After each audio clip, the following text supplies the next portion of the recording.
আমাদের দেশে বা পুরো পাক ভারতে শুধু ২৬ তারিখ দিবাগত রাতে অর্থাৎ ২৭-এর রাতকেই কদর হিসেবে উদযাপন করা হয়, ইবাদত করা হয়। হাজার মাসের থেকে উত্তম রাত হচ্ছে শবে কদরের রাত। শবে কদরের রাতে কি কি আমল করতে হবে, এই শবে কদরের রাতে কি কি আমল করলে আমরা আল্লাহর কাছ থেকে আমাদের জীবনের সমস্ত গুনাহগুলো আমরা মাপ পাবো, এই সমস্ত বিষয়গুলো আজকে আমরা আজারি হুজুরের মুখ থেকে শুনবো ইনশাআল্লাহ। চলুন তাহলে ২৭-এর রাতকেই কদর হিসেবে উদযাপন করা হয়, ইবাদত করা হয়। কিন্তু যদি কোনো কারণে অন্য কোনো অড নাইটে বেজর রাতে কদর হয়ে যায় তাহলে তারা কিন্তু বিশাল বড় ক্ষতির মধ্যে পড়ে যাবে। আল্লাহ রাসূল সাল্লাল্লাহু আলাইহি ওয়াসাল্লাম বলেছেন যে মান হুরিমা খায়রাহা ফাকাদ হুরিম, যে কদরের রাতের বরকত রহমত থেকে বঞ্চিত হলো সে আসলেই বঞ্চিত, হি ইজ দ্য লুজার। তো আমরা এই রহমতের বরকতের মাসে আমরা লুজার হতে চাই না, অফকোর্স আমরা সবাই গেইনার হতে চাই।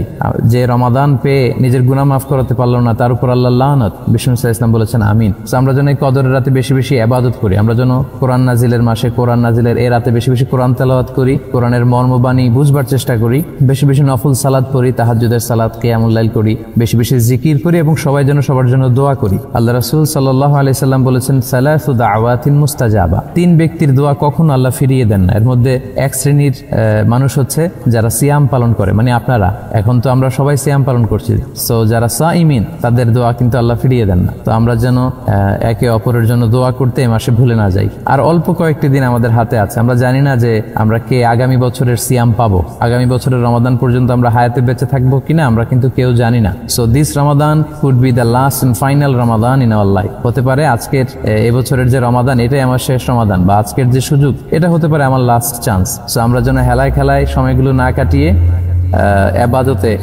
যাতে নিমগ্ন হতে পারে, আল্লাহর জন্য কাছে যেতে পারি। আমরা জানি যে আল্লাহর কাছে যাওয়ার ফর্মুলা আল্লাহ কোরআনে বলে দিয়েছেন। আল্লাহ বলেছেন ওয়াসজুদ ওয়াক্তারিব, prostrate and be closer to me, সিজদায় লুটিয়ে পড়ো আর আমার কাছে আসো। এবং আল্লাহ রাসূল সাল্লাল্লাহু আলাইহি ওয়াসাল্লাম বলেছেন যে আকরাবু মা ইয়াকুনুল আবদু মির রাব্বিহি ওয়া হুয়া সাজিদুন ফাআকসিরু ফিহি দুআ, বান্দা যখন সিজদায় লুটিয়ে পড়ে বান্দা তখন আল্লাহর সবচেয়ে কাছে চলে যায়, ফলে তোমরা তখন সে অবস্থায় দোয়া করো। আমরা যেন লম্বা সেজদা দিতে অভ্যস্ত হই তাহাজ্জুদের সালাদে, এবং তখন যেন আমরা বেশি বেশি দোয়া করি, কারণ সেই দোয়াগুলো আল্লাহ কখনোই ফিরিয়ে দেন না। তো সম্মানিত শুধু আমি খুব বেশি সময় আপনাদের নিব না, আমি আশা করব যে কদরের রাতে আমরা সবাই খুব বেশি বেশি ইবাদত করে কদরের বরকত এবং মাহাত্ম্য হাসিল করার চেষ্টা করব, কারণ এই রাতেই কিন্তু আল্লাহ কোরআন নাজিল করেছেন। আল্লাহ বলেছেন ইন্না আনজালনাহু ফি লাইলাতিল কদর ওয়া মা আদরাকা মা লাইলাতুল কদর লাইলাতুল কদরি খায়রুম মিন আলফি শাহর। এই রাতে আল্লাহ কোরআন নাজিল করেছেন এবং এই রাতটা 1000 মাসের চেয়ে সেরা।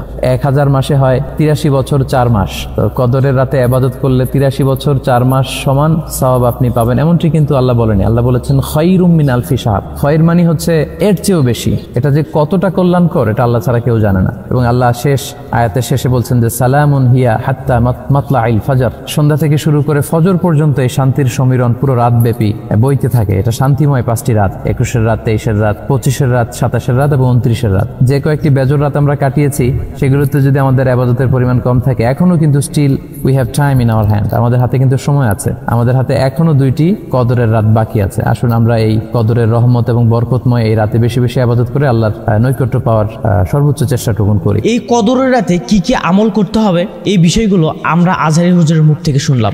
আমাদের ভিডিওটা যদি আপনাদের ভালো লাগে অবশ্যই ভিডিওটি লাইক করবেন, কমেন্ট করবেন এবং শেয়ার করে সবাইকে দেখার সুযোগ করে দিবেন ইনশাআল্লাহ।